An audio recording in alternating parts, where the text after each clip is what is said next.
Alunos da mecatrônica, vamos continuar com os conteúdos de usinagem. Hoje eu vou conversar com vocês um pouquinho sobre folha de processo. É um assunto dentro da disciplina de Manufatura 2 que nós já conversamos em sala de aula. Inclusive vocês já até fizeram uso de uma folha de processo, né, quando começamos a fazer o martelinho. E hoje eu vou dar uma reforçada nesse conteúdo, passando por esse exemplo desse eixo aqui, tá? Então, eu vou descrever toda a sequência de fabricação dessa peça e depois eu vou propor para vocês fazer uma atividade parecida, tá? Esse é o desenho, tá? Então a folha de processo nada mais é do que um documento que contém todas as informações necessárias para a fabricação de um determinado componente, tá? Então ela vai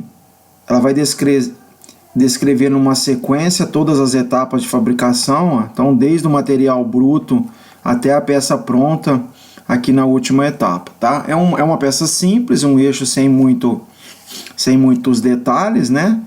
Então nós vamos usar ele como exemplo. Aqui nesse desenho eu vou pedir para vocês desprezar essa informação, esse N6 em cima de um triângulo, que são informações relacionadas aí à rugosidade, né? Então aqui a gente precisaria de um outro tempo, de um tempo maior para poder falar um pouquinho sobre rugosidade.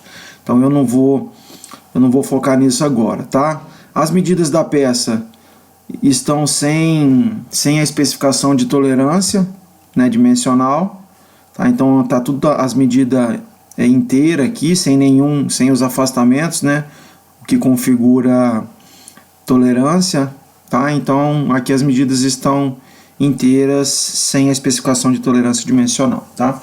Então aqui nós vamos seguir nessa sequência. Então o primeiro passo para fabricar essa peça, a gente vai fixar ela de um lado, tá? Então eu vou sinalizar aqui, ó, isso aqui de uma forma simbólica as castanhas do torno. Então fixa em uma extremidade, na outra extremidade faz o faceamento e o furo de centro, tá? Então aqui diz, ó, alimentar com tarugo de 50.8. Por que 50.8? Então toda vez que vai se preparar um material para poder fazer a fabricação de uma determinada peça, a gente tem que observar, no caso de uma peça cilíndrica, tem que observar qual que é o maior diâmetro, tá? Então o maior diâmetro acabado da peça é 48, ó. Aqui é 30, né? Os outros são menores. Então 48, eu tenho que ter uma matéria-prima com uma medida maior do que 48, 2 milímetros, 3 milímetros maior. Não pode ser muito maior, senão fica muito material para poder remover, tá? Então aqui usou um tarugo de 2 polegadas, que é 50.8. O comprimento total da peça é 160 milímetros, tá? Então cortou com 162. Depois faz a usinagem da face, ou seja, tira aquele corte de serra, né? Ou serra manual, ou serra mecânica, tira o corte, ou seja, dá uma limpada nessa face e faz o furo de centro. Feito o furo de centro, o segundo passo é tornear o rebaixo que é o diâmetro de 30 por 57 de comprimento, tá? Que é esse primeiro rebaixo aqui, ó, tá? Por 57 de comprimento. Então a peça ela tá apoiada agora, então aqui tá a contraponta apoiando, né? Então aqui a contraponta ela apoia no furo de centro feito na etapa anterior, tá? Então faz o diâmetro de 30. Depois a etapa 3 é fazer o diâmetro de 28, né? De 28 por 32. Então aqui o 32 é o 57, subtraído 25, sobra 32 aqui. Então faz esse segundo rebaixo, tá? A etapa 4, dentro do rebaixo de 32, terá um novo rebaixo de agora com 27, com 24 milímetros de diâmetro, tá? E faz um chanfro em uma das extremidades para poder quebrar o canto, tá? Então essa foi a quarta etapa. A quinta etapa é a usinagem do canal. Então aqui o canal tem um diâmetro de 29, ó. Então fala que é o canal, né, para saída do rebolo, que isso aqui depois vai ser retificado, mas numa outra folha de processo. Então aqui diâmetro de 30 por 3,5 a largura do canal, por meio milímetro de profundidade. Meio de cada lado dá 1, 30 menos 1 dá o diâmetro de 29, que é esse diâmetro aqui, ó, tá? A sexta etapa é o outro canal, que é esse canalzinho aqui, ó, onde vai o anel de trava, né? O anel elástico, para poder fixar. Aqui nesse diâmetro provavelmente é montado um rolamento, então esse anel de trava ele não deixa o rolamento ter um movimento axial, tá? Diâmetro de 24 por 1,3 de largura por 1 de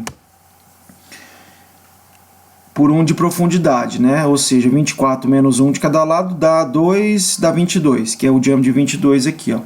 E a posição desse canal é a 4 mm da face, então é esse 4 mm aqui, ó, tá? Então da face para cá conta 4 mm para poder começar a fazer o canal.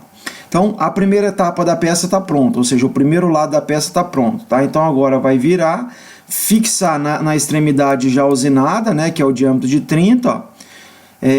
Então essa é a segunda etapa, já faz o faceamento e faz a furação de centro, tá? A oitava etapa é apoiar com a contraponta no furo de centro e usinar o diâmetro de 50 para 48 milímetros, tá? Isso vai resultar num comprimento de 103 milímetros, que é o 160 subtraído do 57 desse primeiro rebaixo. Depois, a nona etapa é o rebaixo de 30 mm por 23. Então, de um lado a peça ela só tem um rebaixo e quebra o canto aqui com 1 por 45. Faz uma quebradinha daqui na viva aqui. E a nona etapa, entre a nona e a 10ª etapa, a peça ela muda de máquina.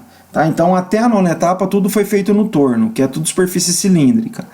A 10ª etapa aqui, para poder finalizar a peça, ela tem um rasgo de chaveta aqui, ó.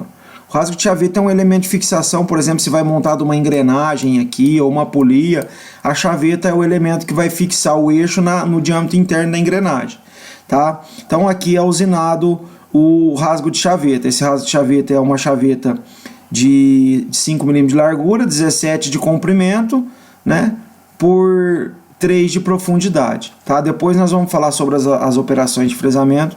Eu explico melhor o que é o fresamento de um rasgo de chaveta para a gente entender melhor, tá?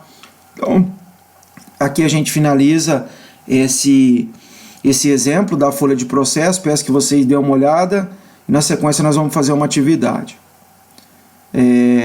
Então até o próximo vídeo.